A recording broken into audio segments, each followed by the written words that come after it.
देखिए, वास्तु का जन्म मत्स्य पुराण से वास्तु को लिया गया है और वास्तु एक प्राचीन समय में भगवान शंकर, महेश जी, शंकर भगवान, अंधकासुर, अंधक नामक राक्षस के साथ उनका युद्ध हुआ और युद्ध से उन्होंने अंधक नामक राक्षस को मार गिराया और थकान होने के कारण उनके शरीर से एक पसीने की बूंद जो गिरी, उसी से वास्तु नामक राक्षस का जन्म हुआ।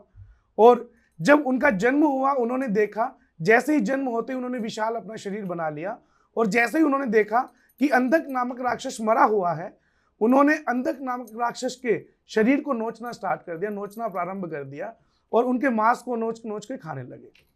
तो जैसे ही उन्होंने नोच नोच के खाने लगे तो उनको पूरा खा लिया जब उन्होंने, तो उन्होंने भगवान शंकर की फिर से उपासना की और उपासना करके भगवान शंकर को प्रसन्न किया। तो भगवान शंकर ने उन्होंने वरदान दिया कि उन्होंने वरदान में उनसे मांगा कि हे प्रभु, मुझे तीनों लोकों को मैं खा सकूं, तीनों लोकों को जो मैं विध्वंस कर सकूं, ऐसा मुझे वरदान दीजिए। भगवान शंकर बड़े ही भोले भाले हैं, उन्होंने वरदान दिया और जैसे ही उन्होंने वरदान दिया तो अंधक नामक राक्षस को खाने के बाद वास्तु भूलोक को खाने के लिए दौड़ पड़े। जैसे ही भूलोक को खाने के लिए दौड़े, तभी उसी समय जो प्राणीजन थे, जो देवतागण थे, वो एकदम हड़बड़ा गए और भगवान शंकर से, भगवान ब्रह्मा से उन्होंने प्रार्थना की कि हे प्रभु, हमें इस दुख से, इस दुखद भरे इस जीवन से हमें बचाइए, ये क्या होने लग रहा है। तो उन्होंने भगवान ब्रह्मा जी को मनाया और ब्रह्मा जी को मना करके उन्होंने, ब्रह्मा जी जब आए भूलोक पर और वास्तु पुरुष को उल्टा कर दिया उन्होंने और उल्टा करके उनके ऊपर पांव से उन्होंने दबाया। देखिए, तो टोटल 45 देवता वास्तु के हम मानते हैं, जिन्होंने, जिसमें से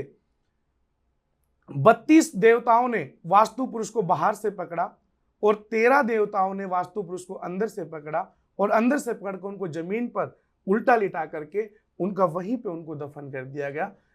वहीं से ये कथा प्रारंभ होती है, वहीं से इस शास्त्र का उत्पन्न जो है, आप लगा लीजिए, उत्पन्न वहीं से होता है ये शास्त्र।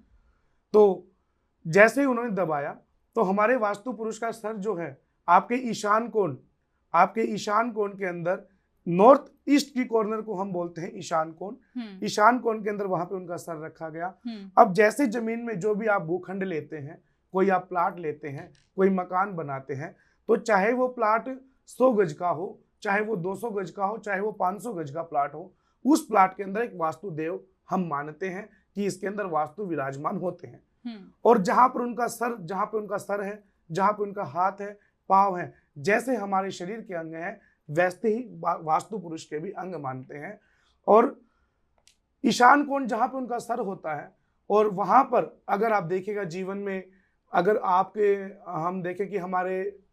चेहरे के आसपास कोई दुर्गंध फैलाता है तो हमें बुरा लगता है। तो वैसे ही कहीं भी वास्तु पुरुष के साथ छेड़छाड़ हो जाती है, हम लोग कर देते हैं, कहीं पे टॉयलेट बना लिया, कहीं पे किचन बना लिया, कहीं पे हमने लॉबी बना ली, वो सब चीजें हम देख करके, और जैसे ही गलत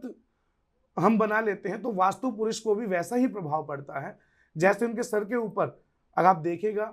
किसी ने अपने घर के ईशान कोण में अगर टॉयलेट बना लिया है, वास्तु पुरुष के मुख पर टॉयलेट बना लिया है, तो उस घर के जो मेन व्यक्ति हैं, उस घर के जो मुख्य व्यक्ति हैं, उनके भी चेहरे के ऊपर, उनके भी सर में प्रॉब्लम आने लगेगी। जैसे ब्रेन से रिलेटेड उनको प्रॉब्लम होने लगेगी। ऐसे ही जहां जहां हम वास्तु के साथ छेड़छाड़ करते हैं, वैसे ही हमारे शरीर में वास्तु पुरुष से द्वारा मतलब जो है प्रॉब्लम क्रिएट हो जाती है। आप हमारे संत वाणी चैनल को सब्सक्राइब करें, वीडियो को लाइक करें, शेयर करें और हाँ, बेल आइकन पर क्लिक करना बिल्कुल ना भूलें।